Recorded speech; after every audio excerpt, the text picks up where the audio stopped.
So here we are in DALL-E, and we will simply start typing out what we want created.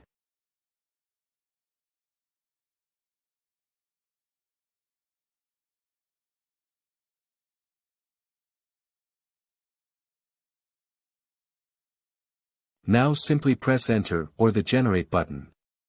And then wait.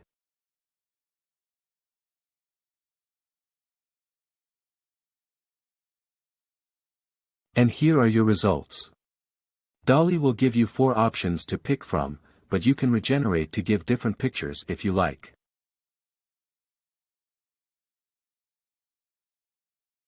I will do a couple more examples before heading to Canva.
Now we are in Canva, and I will do some similar examples.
And there you have it. I will leave it up to you guys to decide which one you liked better.